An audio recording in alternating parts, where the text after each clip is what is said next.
नमस्कार। स्वागत है बिताना एजुकेशन के ऑनलाइन क्लासेस में। पिछली क्लास के वीडियो में हम लोगों ने दक्षिण भारत के इतिहास को कवर किया था। उसी के क्रम को हम आगे बढ़ाते हुए ये हमारा दक्षिण भारत के इतिहास में तीसरा वीडियो है, जिसमें आज विशेष रूप से हम लोग पढ़ेंगे राष्ट्रकूट वंश, कल्याणी के चालुक्य वंश और चोल वंश, और साथ में यह भी समझेंगे कि राष्ट्रकूट, पाल और प्रतिहार के बीच त्रिपक्षीय संघर्ष कहाँ हुआ था, किस प्रकार हुआ था। तो चलिए शुरू करते हैं, समझते हैं। यह देखेंगे कि राष्ट्रकूट वंश में की स्थापना जो है दंती दुर्ग में हुआ था। कल हमने एक मैप में आपको समझाया था कि राष्ट्रकूट जो है यह विशेष रूप से दक्षिण भारत के यह महाराष्ट्र के क्षेत्रों में एक वंश का उद्भव हुआ था। यह था राष्ट्रकूट वंश, और इसकी स्थापना किसने किया था?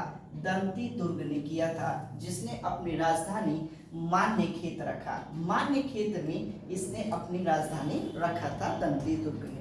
अब इसमें राष्ट्रकूट वंशों में सबसे प्रमुख कौन कौन से शासक हुए जिसने कुछ न कुछ काम कराए होंगे, उसके बारे में समझते हैं।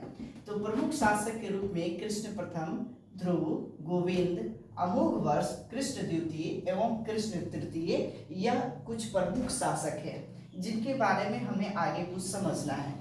राष्ट्रकूट वंश में कृष्ण प्रथम के द्वारा आप देखेंगे कि एलोरा के प्रसिद्ध कैलाश मंदिर का निर्माण कराया गया।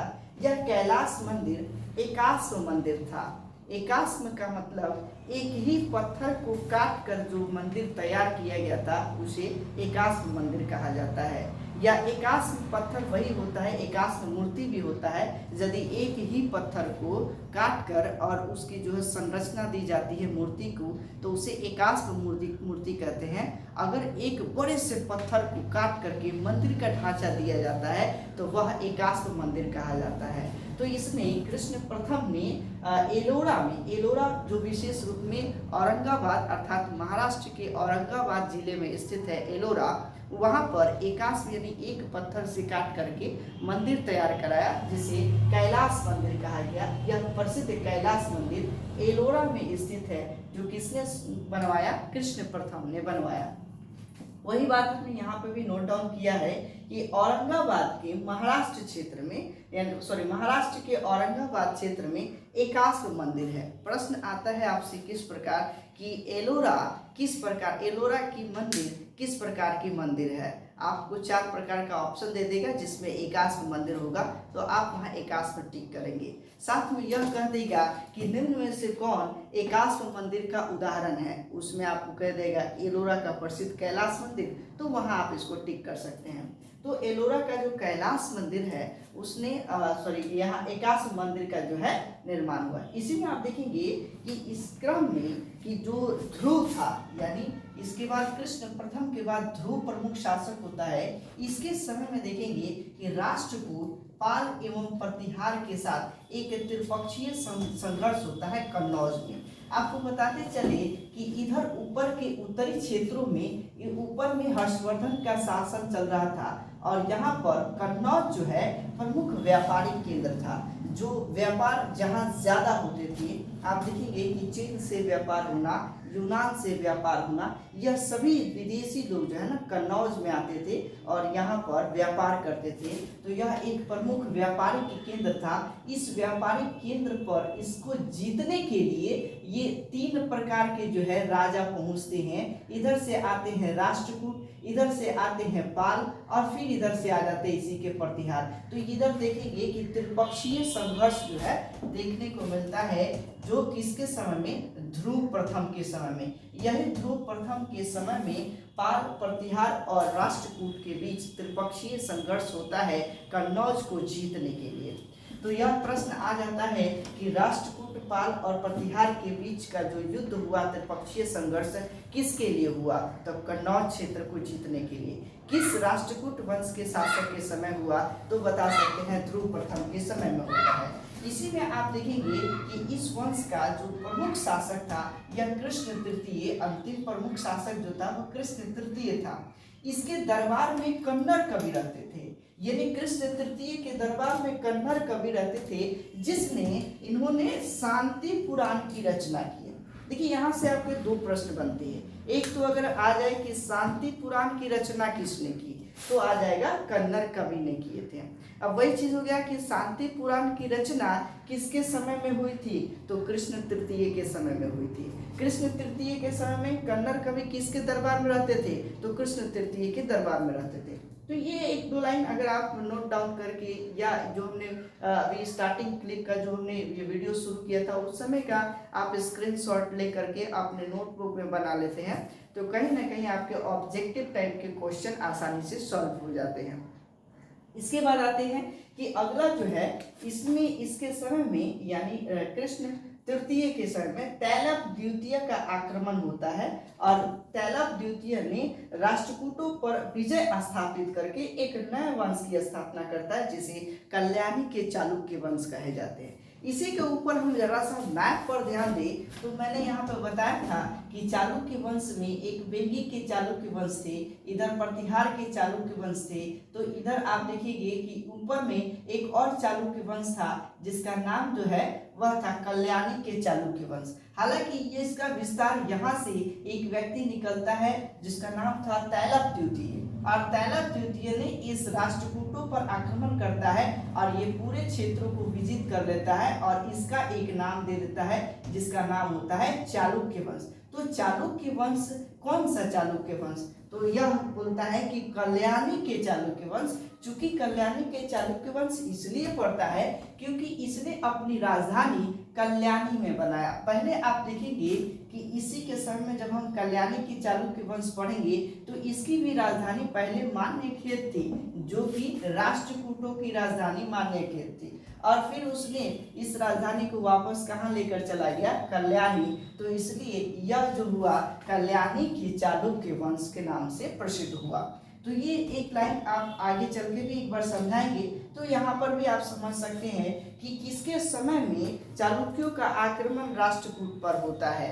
तो कृष्ण तृतीय के समय में चालुक्यों का आक्रमण तैलप द्वितीय के साथ होता है और वह तैलप द्वितीय विजित कर लेता है, जीत लेता है।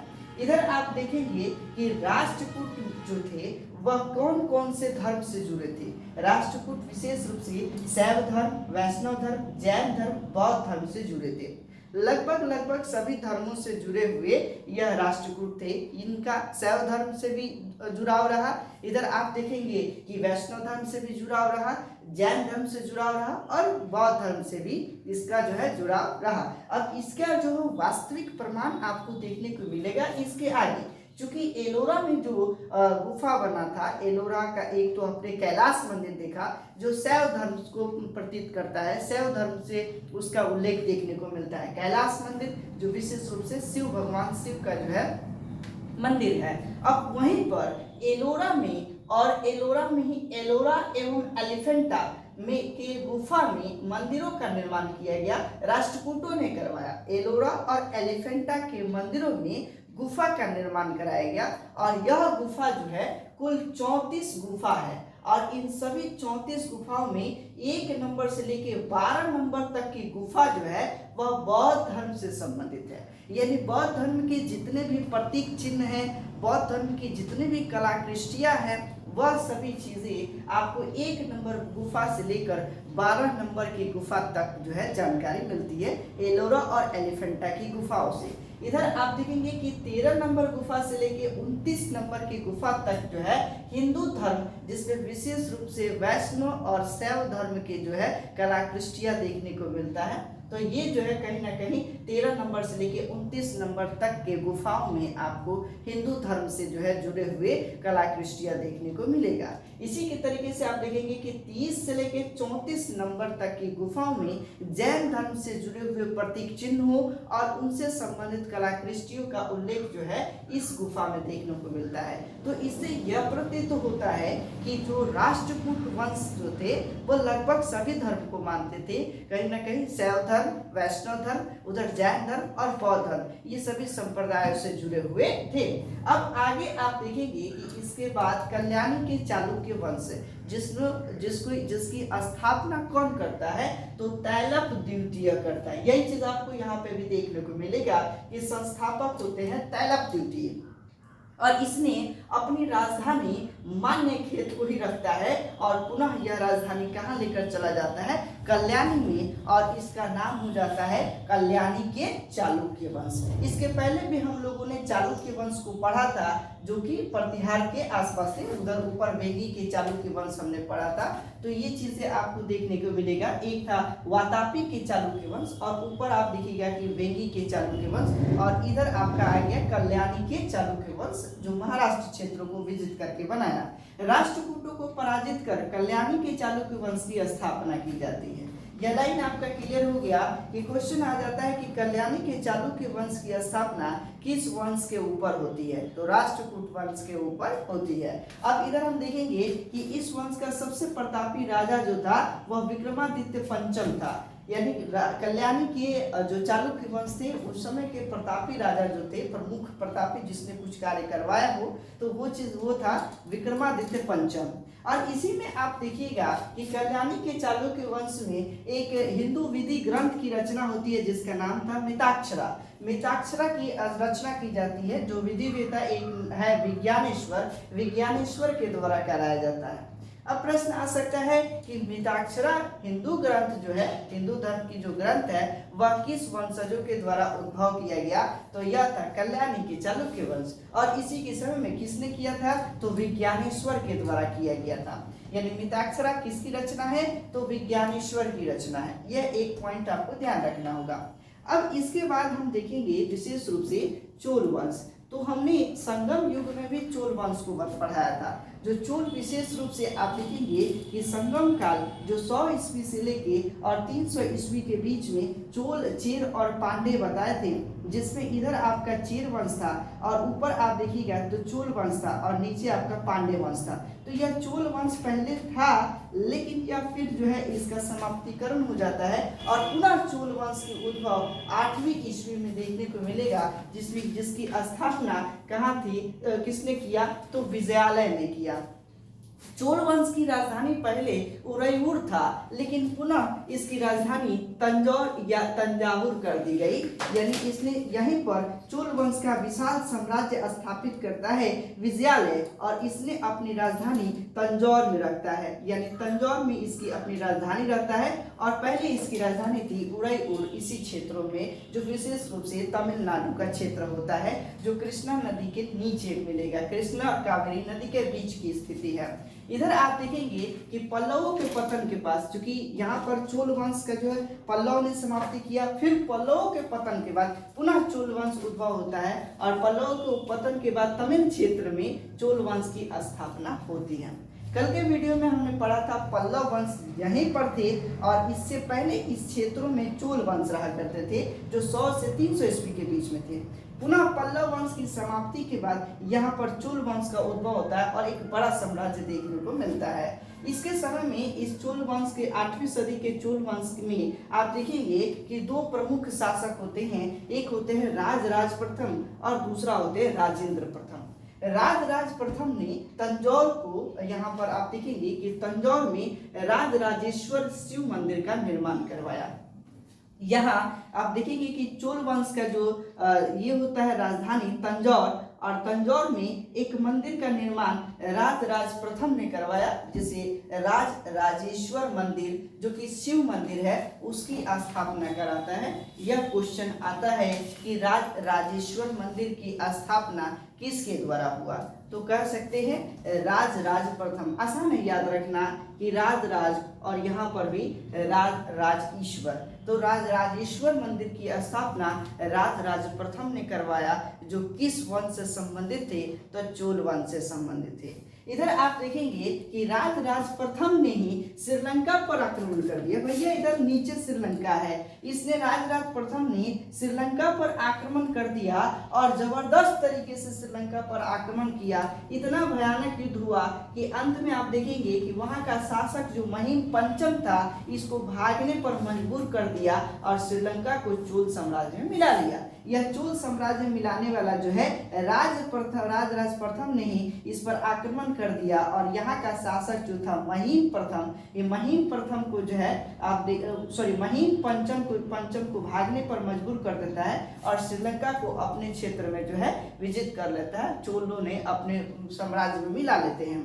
इधर आप देखेंगे कि इसके बाद जो शासन होते हैं इसके उत्तराधिकारी राजेंद्र प्रथम, यह भी प्रतापी शासक के रूप में आते हैं। इस वंश के सबसे प्रतापी शासक थे जिन्होंने राजेंद्र प्रथम ने पाल शासक महिपाल को पराजित किया। देखो भाई, जो राज प्रथम जी थे वो दक्षिण दिशा की तरफ आक्रमण किए और वहीं जो राजेंद्र प्रथम हुए यह ऊपर के क्षेत्रों में, जरा मैप हम यहाँ बनाने की कोशिश करें कि यहाँ ऊपर में आप देखिएगा कि बंगाल के क्षेत्रों में यहाँ पर पाल वंश रहते थे, यह पाल वंश थे बंगाल के क्षेत्रों में, जहाँ का शासक जो था महिपाल था और महिपाल इधर नीचे आपका चोल वंश थे और चोलों का आक्रमण इधर पाल वंश में होता है और पाल वंश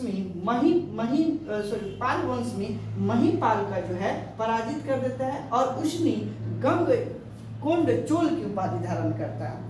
अब यहीं पर देखेंगे कि बंगाल क्षेत्र में चूंकि यहाँ पर गंगा नदी निकलती है और गंगा के क्षेत्रों को जो है विजित करने वाला गंगकोंड कहलाया, जो राजेंद्र प्रथम ने अपने आप को उपाधि लिया कि मैं गंगकोंड हूँ और चोल वंश से संबंधित हूँ। तो गंगकोंड चोल किसे कहा जाता है? राजेंद्र प्रथम को कहा जाता है। इसने यहीं पर आप देखिएगा कि जब महिपाल को जो पराजित करके और पाल वंश को जो है अपने साम्राज्य में मिलाता है और अपने आप को उपाधि देता है गंगकोंड चोल का, और उसके बाद इसने यहीं पर आप देखेंगे कि गंगकोंड चोलपुरम को अपनी राजधानी बनाता है। यहाँ पाल वंश के समय में आप देखिएगा कि यहाँ पर एक साम्राज्य बनाता है और वहाँ एक राजधानी बनाता है जिसका नाम होता है गंगकोंड चोलपुरम। गंगकोंड चोलपुरम इसकी राजधानी इसने जो है बनाता है, राजेंद्र प्रथम ने गंगकोंड चोलपुरम को अपनी राजधानी बनाता है और इसी राजधानी में एक तालाब का निर्माण करता है जो गंगा नदी के पानी को लाकर और तालाब बनाया जाता है जिसका नाम होता है चोल गंगा। यानी चोल गंगा की नींव किसने रखा? तो राजेंद्र प्रथम ने रखा। कहाँ रखा? तो आप देखेंगे कि बंगाल के क्षेत्र में जिस समय पालों का उद्भव था, पालों का वंश था, उसको हरा करके और वहाँ एक राजधानी बनाता है गंगकोंड चोल और उसी राजधानी के पास में चोल गंगा नामक एक तालाब का निर्माण कराता है जो गंगा की नदियों के पानी से उस तालाब में पानी रखा गया था। इसमें देखेंगे कि चोल वंश का जो अंतिम शासक जो था वह था राजेंद्र द्वितीय। तो ये कहीं ना कहीं कुछ ऑब्जेक्टिव थे जो हमारे दक्षिण भारत के इतिहास से संबंधित थे। एक बार और रिकॉल कर दे जिससे आपको जो है याद हो जाए आसानी से, क्योंकि एक बार पढ़ने से ये याद नहीं होता है। विशेष रूप से ये दक्षिण भारत के कुछ ऐसे नाम हैं जो सीधे उत्तर भारत के लोगों को जल्दी याद नहीं हो पाते, तो एक दो बार पढ़ेंगे तो बिल्कुल आसानी से याद हो जाएंगे। इधर मैंने बताया कि राष्ट्रकूट का जो संस्थापक था वो था दंतीदुर्ग। भैया राष्ट्रकूट, कूट का मतलब कूट दो और दांत से कूट दो, जिसे दंती दुर्ग कहा गया। तो दंती दुर्ग जो है यह राष्ट्रकूट वंश के संस्थापक थे। इधर देखेंगे कि इनकी राजधानी थी मान्यखेत जो महाराष्ट्र के क्षेत्रों में था और इसके समय कृष्ण प्रथम ने एक मंदिर का निर्माण कराया जो एलोरा का प्रथम मंदिर, जो एकाश मंदिर था, जो कैलाश मंदिर यानी शिव का मंदिर था, इसका निर्माण कराया। जो एलोरा की मंदिर कहाँ पर स्थित है? तो औरंगाबाद में है। इसी में आप देखेंगे एलोरा और एलिफेंटा की गुफाएं भी जो है औरंगाबाद क्षेत्र यानी महाराष्ट्र के क्षेत्र में ही है। इधर आप देखेंगे राष्ट्रकूट जो है पाल प्रतिहार, राष्ट्रकूट पाल और प्रतिहार तीनों का त्रिपक्षीय संघर्ष किसके लिए होता है? तो कन्नौज को जीतने के लिए होता है। कन्नौज क्यों जीता जा रहा है? क्योंकि यह व्यापारिक केंद्र था और उसको जीतने के लिए इस पर त्रिपक्षीय संघर्ष होता है। क्वेश्चन आता है कि त्रिपक्षीय संघर्ष में कौन से वंश शामिल नहीं थे और 4 ऑप्शन दे देंगे। तो 3 वंश आपको पक्का याद होना चाहिए जो कौन कौन थे? राष्ट्रकूट थे, पाल थे और प्रतिहार थे। इन तीनों के बीच त्रिपक्षीय संघर्ष होते हैं जो किसको जीतने के लिए होता है? कन्नौज को जीतने के लिए होता है। ये किसके समय में राष्ट्रकूट का कौन सा शासक था? उस समय ध्रुव प्रथम शासक था। इसी के वंश में इस वंश का सबसे प्रमुख शासक, अंतिम प्रमुख शासक था कृष्ण तृतीय। इसके दरबार में कन्नड़ कवि रहते थे जो शांति पुराण की रचना की। क्वेश्चन आ गया शांति पुराण की रचना किसने की? तो कन्नड़ कवि ने की। इसी के समय में जो है कृष्ण तृतीय के समय में तैलप द्वितीय का आक्रमण होता है और राष्ट्रकूट वंश को जो है समाप्त करके वहां पर एक नए वंश का उद्भव उद्भव होता है चालुक्य वंश, जो कल्याणी के चालुक्य वंश कहे जाते हैं। इधर आप देखेंगे कि नए वंश का उद्भव होता है राष्ट्रकूट, शैव, वैष्णव, जैन और बौद्ध धर्म से जुड़े हुए थे।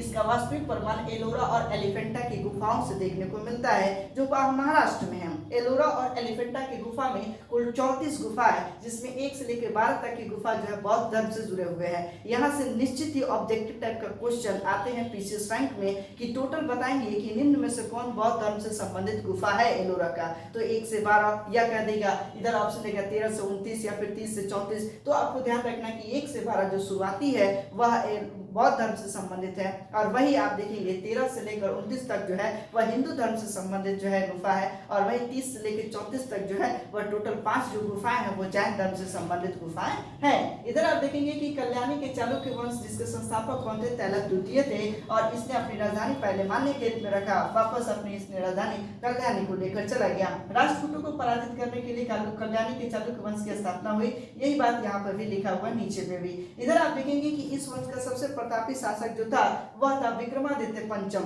यानी कल्याणी के चालुक्य वंश का सबसे प्रतापी शासक कौन था, वह तो विक्रमादित्य पंचम था। तो यही बात विक्रमादित्य, कई बार आप देखिए कि तरह तरह के जो है राजा आते हैं और अपने आप को विक्रमादित्य नाम देते हैं। तो अंतिम ये इधर देखेंगे विक्रमादित्य पंचम जो था यह सबसे प्रतापी शासक था। इधर हम देखेंगे कि मिताक्षरा जो हिंदू का विधि ग्रंथ है और इसकी रचना इसी के समय कल्याणी के चालुक्य वंशों के समय में होता है, जो विज्ञानेश्वर के द्वारा होता है। अब देखोगे कि चोल वंश की स्थापना जो थे विजयालय के द्वारा हुआ, या 8वीं सदी के चोल वंश अलग है, जो पल्लवों के ऊपर, यानी पहले चोल वंश 100 से लेके और 300 ईस्वी के बीच में रहता है, जहां चोल वंश छोटे रूप में थे, और उसके बाद पल्लवों का आक्रमण होता है, फिर चोल वंश समाप्त हो जाते हैं। पुनः पल्लव वंश जो है समाप्त करके चोल वंश का जो नींव रखता है विजयालय ने, और इसने अपनी राजधानी तंजावुर में रखता है, तंजावुर। इसकी पहली राजधानी उदयपुर था, और पुनः इसकी राजधानी कहाँ चला गया है, तंजौर या तंजावुर में चला जाता है। पल्लवों के पतन के पश्चात तमिल क्षेत्र में चोल वंश की स्थापना हुई। वही क्वेश्चन आ जाता है कि किसके पतन के बाद तमिल क्षेत्रों में चोल वंश की स्थापना हुई, तो पल्लवों के पतन के बाद। राजराज प्रथम इसका प्रमुख शासक था, जिसने तंजौर में राजराजेश्वर मंदिर का निर्माण कराया, जो विश्व एक प्रकार का शिव मंदिर है। राजराज प्रथम ने ही श्रीलंका पर आक्रमण करके, और आप देखेंगे कि महिम पंचम को भागने पर मजबूर कर देता है, और इसी तरीके से यह दक्षिण भारत में आक्रमण करके दक्षिण भारत के दक्षिण क्षेत्रों का जो है विस्तार करता है। वही आप देखेंगे कि राजेंद्र प्रथम ने इधर इस वंश का फिर पुनः प्रतापी शासक होता है, और यह उत्तर भारत के क्षेत्रों में आक्रमण करते पाल वंशों पर, और पाल वंश में महिपाल को पराजित करके वह पाल क्षेत्रों को भी जो है चोल वंश में मिला लेते हैं, और वहां पर एक राजधानी बनाते हैं, गंगकोंड चोल की राजधानी, गंगकोंड चोल अपने आप को उपाधि देते हैं, और गंगकोंड चोलपुरम इसने अपनी नई राजधानी रखता है, और गंगकोंड चोलपुरम में ही एक तालाब का निर्माण कराता है, जिसका नाम क्या रहता है, चोल गंगा रहता है। और इधर चोल वंश का सबसे अंतिम शासक होता है राजेंद्र द्वितीय। तो यह रहा हमारा दक्षिण भारत के इतिहास का सबसे अंतिम वीडियो। अब इसके बाद आगे हम लोग समझेंगे कि कैसे बौद्ध धर्म और जैन धर्म के कुछ धर्म पढ़ेंगे, और ठीक इसके बाद हम पढ़ेंगे जो है दिल्ली में जो सल्तनत कालीन शुरू होते हैं, मुस्लिम आक्रमण होते हैं, उसको समझेंगे। अगर आपको ये चीज़ें अच्छे तरीके से समझना है तो शुरुआती का जो है आप स्क्रीनशॉट रखकर अपने नोटबुक में लिख लें, ताकि आपका ऑब्जेक्टिव कवर हो। इसके साथ ही इसके अलावा भी आप पुस्तक पढ़ें, बुक्स पढ़ें, और अपने जो है अपने टैलेंट को और आगे ग्रो करें। अगर हमारा ये वीडियो पसंद आता है तो इसे लाइक करें, चैनल को अब तक सब्सक्राइब नहीं किए तो बिल्कुल सब्सक्राइब कर दें, और मिलते हैं अगले वीडियो के साथ। धन्यवाद, थैंक्स।